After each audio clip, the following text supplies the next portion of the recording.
মানুষের জীবনে যখন খারাপ সময় আসে তখন তার কাছে তিনটে অপশন থাকে। ফার্স্ট অপশন হলো মন খারাপ করে ঘরে বসে থাকো, দিয়ে কাঁদতে শুরু করো, যা অনেক মানুষই করে। সেকেন্ড অপশন হলো বাঁচতে শিখে যাও, এটাও অনেক মানুষই করে। আর থার্ড অপশন হলো বাঁচার সাথে সাথে না একটা নিজের টার্গেটও ফিক্স করে নাও। জানি হয়তো একটু কষ্ট হবে, কিন্তু তার পরের জীবন ভীষণ আনন্দের হবে। কারণ কষ্টের সাথে সাথে যখন মানুষ কিছু বড় চিন্তা করে আর তার জন্য কঠোর পরিশ্রম করে, তো সে ইতিহাস গড়ে পড়েই দম নেয়। এটাই অনেক কম মানুষ করে। তাই আজ আমরা এই টপিকের ওপরই কথা বলবো। এই দুনিয়াতে প্রতিটা জিনিস আমাদেরকে কিছু না কিছু নতুন শেখায়। বাজকে নিশ্চয় সবাই চেনো। সে যখন অনেক উপরে উড়ে তখন তার ফোকাস শুধু তার শিকারের দিকে থাকে। যে অনেক উঁচু থেকে ঠিক করে নেয় যে ভাই আমায় ওকে আর শিকার করতে হবে। তাতে সে সমুদ্রে থাকুক, মাঠে থাকুক, পুকুরে থাকুক, যেখানে থাকুক না কেন, আজ ওই শিকারকে আমার ধরতেই হবে। তারপর সে সমুদ্রে ডুবে তার শিকারকে ধরে নিয়ে আসে। ঠিক এইভাবেই যদি তোমাকে ইতিহাস লিখতে হয়, তাহলে তোমার ফোকাসকে তোমার কষ্ট থেকে সরিয়ে তোমার টার্গেটের উপর লাগাতে হবে। তুমি এই কথাটা কতবার শুনেছো যে আমাদের চাদর যত বড় ততটাই আমাদের পা মেলা দরকার। আজ অব্দি তো আমরা এটাই শিখে এসেছি। আগে তো সালা ওই লোকটাকে ধরে নিয়েছো যে ওই চাদর তৈরি করেছিল, তারপর তাকে দিয়ে চাদরটা বড় করাও, দিয়ে আরামসে পা মিলে সব। যদি ইতিহাস লিখতে হয় তাহলে পা ফোল্ড করে রাখার কোনো দরকার নেই। তার পরিবর্তে নিজের চাদরকে বাড়াও, যত বড় পারবে তত বড় চাদর বানানোর অকাত তৈরি করতে হবে। Means do not limit your self. ভাই তুমি লিমিটেড ভার্সন নও, তুমি লাইফ টাইম আনলিমিটেড ভার্সন, এটা বুঝতে শেখো। আর তুমি নিজেকে লিমিটেড ভার্সন কেন মনে করো? কারণ তোমাকে এমনটাই বোঝানো হয়েছে যে যত বড় তোমার অকাত তত বড়ই তোমার স্বপ্ন দেখা উচিত। আর এটা কারা শিখিয়েছে? যারা নিজেরাই নিজেকে লিমিটেড ভার্সন মনে করে জীবনযাপন করছে, ছোট ছোট স্বপ্ন নিয়ে পড়ে আছে। একটা সিংহকে তুমি যদি ছোট থেকে খিচুড়ি খাওয়াও, তাহলে সে কোনোদিন শিকার করতে শিখবে না। আর যদি শিকার করতেও পারে তাহলে সে ভুলে যাবে, সে ভুলেই যাবে সে একজন সিংহ। আর যদি তুমি তাকে ছোট থেকে এটা শেখাও যে ভাই তোকে একদিন জঙ্গলে রাজ করতে হবে, তোকে এই জঙ্গলে রাজা হতে হবে, কারণ তুই সিংহ, তুই একজন সিংহের বাচ্চা, আর সব থেকে ভালো শিকার তোকেই করতে হবে, তারপর তখন সে আসল রূপ দেখাবে। ইতিহাস লেখার জন্য তোমাকে নিজের কাছে দুটি প্রশ্ন করতে হবে। ফার্স্ট হলো যে তুমি বেঁচে আছো কিসের জন্য, কার জন্য বেঁচে আছো, তোমার লাইফে কি আদৌ কোনো টার্গেট আছে?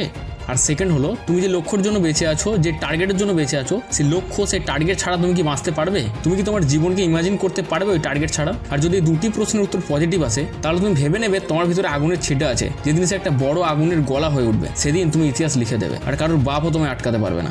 এখন ওই আগুনের ছিটা থেকে আগুনের গলা হয়ে ওঠা অব্দি যে পরিশ্রম, সেটা খুব ইন্টারেস্টিং। কারণ এখানে তোমার প্রতিটি জিনিসের ভূমিকা আছে। এখানে ওই সব মানুষের ভূমিকা আছে যারা এখনো তোমার উপর খারাপ মন্তব্য করছে, তোমাকে ডাউন করার চেষ্টা করছে, তোমাকে শুধু ইউজ করার জন্য তোমার সাথে আছে। শীতকালে যখন খুব কুয়াশা দেয়, তখন তুমি কেমনভাবে রাস্তায় হাঁটাচলা করো? খুব আস্তে আস্তে এগিয়ে যেতে থাকো, তাই না? তুমি যত এগিয়ে যাও তত তোমার রাস্তা আস্তে আস্তে ক্লিয়ার হতে শুরু করে। ঠিক এরকমটাই প্রবলেমের ক্ষেত্রেও। যখনই তোমার লাইফে প্রবলেম আসবে, তখন তুমি শুধু একটু একটু করে আগে যাওয়ার কথা ভাবো। এক পা দু পা করে একটু একটু করে এগোতে এগোতে কত দূর যে পৌঁছে যাবে সেটা নিজেই বুঝতে পারবে না। তোমার মন খারাপের মেঘকে সরিয়ে নিজেকে প্রমাণ করে দেখো তোমার জীবন কতটা সুন্দর। যতটা সুন্দর তুমি, ততটাই সুন্দর তোমার জীবন, ততটাই সুন্দর তোমার লক্ষ্য, ততটাই সুন্দর তোমার প্রবলেমের সাথে লড়াই। আর ওই মোমেন্টটাই সব থেকে সুন্দর হবে যখন তোমার লাইফে তোমার জীবন থাকবে, তুমি থাকবে, আর তোমার কাছে ওই জীবনের ওই অ্যাচিভমেন্টটা থাকবে যেটা তুমি পেতে চেয়েছিলে।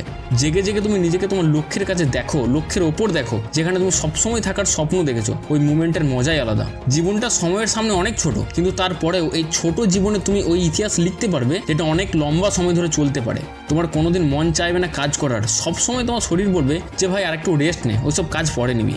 দেখো বন্ধু, শুধু তুমিই আছো যে নিজেকে আটকাচ্ছ। ইতিহাস লেখার জন্য সব থেকে বেশি ইম্পর্টেন্ট হলো তোমার স্ট্রাগল। ওর থেকেও বেশি ইম্পর্টেন্ট হলো তোমার খারাপ সময়কে তুমি সবসময় মনে রাখো। এটাই সেই আয়না যেটা তোমাকে দেখাবে যে তুমি কোন জায়গা থেকে উঠে এসেছো আর তোমার ওই সময় টার্গেট কি ছিল। তোমাকে ইতিহাস লেখার জন্য তোমাকে টেনে নিয়ে যাবে সেই জায়গায়, ওই আয়না, যে ভাই তুই তোর জীবন এটা নয় যেখানে তুই আজ আছিস, তোর জীবন তো সেটা যেটা তুই করতে চাস, যেটা তুই হতে চাস। ইতিহাস একদিন তৈরি হয় না বন্ধু, কিন্তু যদি জিদ নাও তাহলে একদিন ঠিক তৈরি হবে।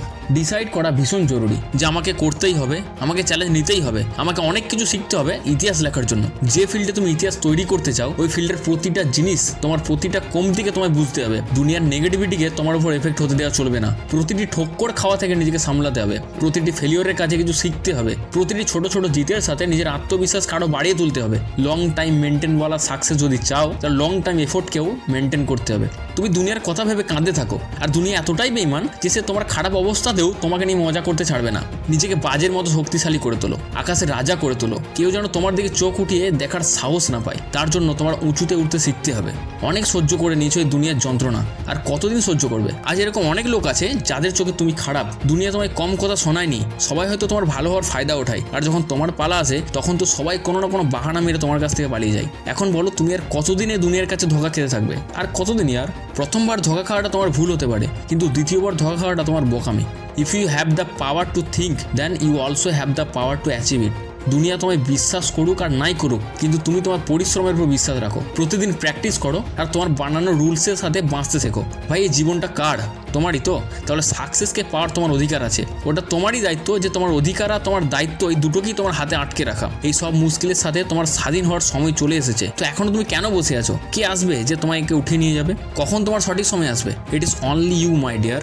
জিদ নিয়ে ইতিহাস লিখতে হবে। তোমাকে তোমার অন্ধকার রাস্তায় তোমাকে আলো নিয়ে আসতে হবে। তো সে সময় চলেও এসেছে। তো তুমি কতক্ষণ না চুপ করে বসে থাকবে? এতদিন মাথা নত করা তোমার বাধ্যতামূলক ছিল, কিন্তু আবার মাথা নত করার শখ যেন না আসে। তুমি একটা পাহাড় যাকে কেউ নত করতে পারে না, তুমি একটা সমুদ্র যাকে কেউ কোনোদিন শোকাতে পারে না। তোমার কি দরকার দুনিয়ার সাথ? তুমি তো নিজেই একজন বাজ। তুমি জানতে চাও তোমার প্রবলেমের সাথে লড়াই করার কতটা ক্ষমতা আছে?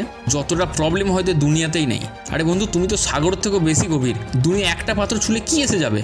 আর কতদিন এভাবে বসে থাকবে? চলো ওঠো, চ্যালেঞ্জ নাও আর চ্যালেঞ্জ নিয়ে ইতিহাস তৈরি করো। জীবনে তুমি অনেক পরীক্ষা দিয়ে এসেছো, সব পরীক্ষায় তুমি ফেল করতে করতে এসেছো, কিন্তু তোমার পাস করার সময় চলে এসেছে। তোমার ঘায়েতে মলম লাগানোর সময় চলে এসেছে। তোমার উঠে দাঁড়ানোর সময় চলে এসেছে। এবার মাথা উঠে বাঁচার সময় চলে এসেছে। সব কিছু সহ্য করে পাথর হওয়ার সময় চলে এসেছে। পাথরের মতো হাজারটা হাতুড়ির মার সহ্য করে মূর্তি বানার সময় চলে এসেছে। তোমার হাসার সময় চলে এসেছে। তোমার ঘাম ঝরানোর সময় চলে এসেছে। চলো ওঠো, উঠে দাঁড়াও। এবার তোমার শত্রুদের কানানোর সময় চলে এসেছে। চলো ওঠো, নিজের কাজ করো, মেহনত করো, চ্যালেঞ্জ নিয়ে ইতিহাস তৈরি করো। আজ এই পর্যন্তই। আবার দেখা হবে নতুন কোনো মোটিভেশনের সাথে। Do subscribe and hit the like button. জয় হিন্দ, বন্দে মাতরম।